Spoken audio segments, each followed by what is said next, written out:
So I heard about this something many years ago, this very junior lawyer that was sent way, far away, out of town to defend this kind of undefendable criminal, all by himself. So he went to this little town, and he actually fought so hard in front of the judge, and he did such an amazing job that his client won the case, and he was acquitted from all charges. So this junior lawyer was so impressed, so excited, that he sent a telegram to the senior partner of the firm saying, justice prevailed. Almost immediately, he got another telegram back that says, appeal immediately.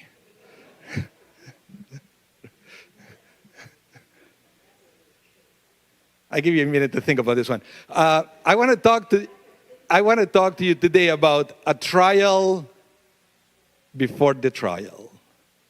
A trial before the trial. Let me tell you something, because of course, I just came back from holidays. It was great to take some time off, to be with family, but one of the things that I noticed during my holidays you probably noticed as well, all the smoke outside. It's been a very difficult summer from all the smoke, all the fires and everything. And I remember going outside and noticing the smoke brought me some flashes from when I used to live in Santiago, in Chile. That smog there is something that is really, really, really bad. It's so bad that they have this thing that actually is very inspirational, because if you have a vehicle, right, the vehicle has to pass an inspection every year. So they have to be sure that your vehicle is not contaminating more than it should. So what happened is, before your inspection was due, everybody went crazy to all these places that they were making money providing pre-inspections. You know what is a pre-inspection? You take it there, they run exactly the same tests that the city will run to see if your car is good or not. And then you get a report back, and based on that report, you know if you have to fix something, or you can go with your car to the official inspection, which is interesting because, I was thinking, who will be, silly enough to lie to the pre-inspection? So can you imagine, you lie to them so you will get a green pass, and then you go to the city test and you will fail because your car will still have all these problems. So the whole idea of having this pre-inspection is that you will have a chance to fix everything has to be fixed before the official inspection. And why do I say this? It's because we are now in the month of Elul. In fact, this is the first Shabbat of the month of Elul. That means that Rosh Hashanah, Yom Kippur are very, are around the corner. And Rosh Hashanah, Yom Kippur, that is the time of the divine trial. But Elul is like this pre-inspection that I learned back in Chile. And the same way that it doesn't make any sense to lie during a pre-inspection because you still haven't fixed anything, it doesn't make any sense to lie to yourself during Elul, pretending that there is nothing to be changed. And then you come to Rosh Hashanah, Yom Kippur, and you realize that you are not ready for the high holidays experience because you didn't take the time of Elul to fix things that it is in your hands to fix. And that's why we come to this week's Parsha, Parsha Shoftim. The way the Parsha starts is very inspirational.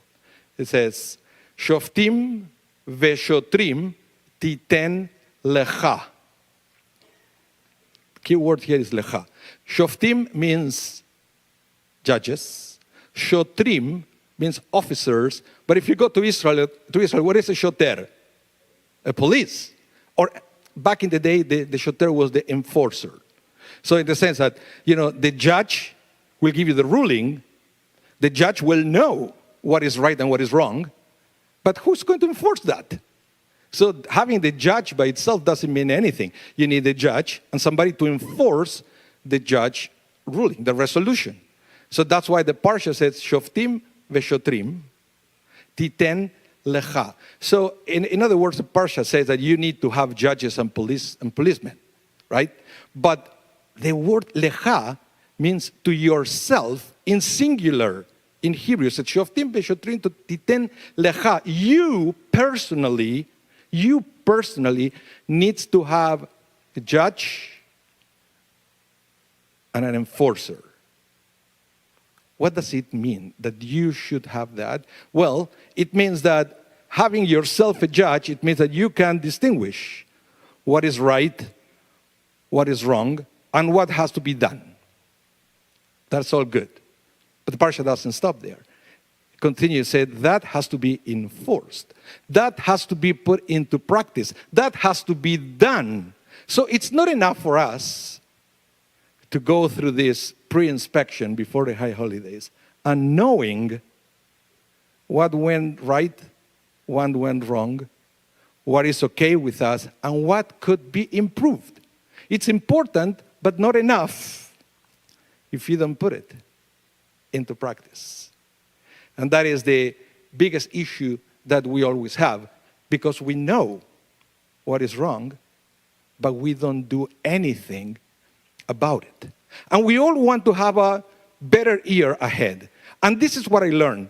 If you want a better tomorrow, you have to do something different today.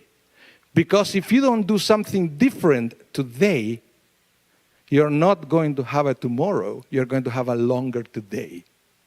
So that's why it's so important not just to know what we need to do, but also to do it today, to do something different. What do I mean with something different? Look, you can start by changing one habit. One habit, try to change it. Only one, and you will see the difference. Trying to learn something new. And if there is something that I love about this generation, is that the opportunities to learn something new are endless and free. If you go to YouTube, think about it. If instead of spending hours on YouTube looking at funny cats, if you look a video that it will teach you something, what a difference that could mean or that could make in your life for the year ahead. Learn something new. Another thing that you can change today, start spending more time with positive people. It's time to check who is around us. Are there people that they are inspiring us? People that dragging us down? And the other thing is, get more out of the house. Go, be in touch with nature and discover new things and new places. Little changes that we know we had to make, but we don't. And that comes to the second part of the verse, so the opening lines of this week's parsha, that it says it's not enough to have judges and police officers. It continues saying, Lo tikach shochad. You know what is shochad? Bribes. Lo tikach shochad. Don't take bribes. Why? Ki ha-shochad ye'aver einei chachamim. Because the bribes blinds the eyes even of wise people. So, and I realize that sometimes the reason why I don't change, even though we know what we have to do, why we never go to the next step, is because we bribe ourselves. We bribe ourselves with negative messages. We talk to ourselves in a way that it makes it virtually impossible for us to change. We said to ourselves, well, you're not good enough. Well, forget about it. You don't have the resources to do that. You don't have the time. The situation around you is not the greatest. Or we say to ourselves stuff like, I'll start tomorrow. Or, I can live with that. Everybody does it. So those are the little bribes that we give to ourselves day after day. And you know what is even worse? Because here, the way the verse is written changes. Up to here, give yourself a judge, give yourself a police officer. But here it says that the bribe blinds not yourself, just yourself, and also wise people. What does it mean? And this is the worst part, that sometimes it's not enough to talk negatively about ourselves to ourselves. We try to convince other people that they are not worth anything. So the first thing that we have to do before the high holidays is realize our self-worth and to stop talking ourselves down. This is a time to uplift ourselves and to realize that, by making little changes today, we can create an awesome tomorrow. And that's important of the month of Elul. And that is something that I challenge each one of you, that take the time before the high holidays to make a little change. A change that it could mean learning something new. It could mean meeting new people. It could mean adding spirituality to your life. And when you make those little changes, you will realize that you are not making today longer. You are creating an amazing tomorrow. Shabbat Shalom. And I hope you enjoy the month of Elul.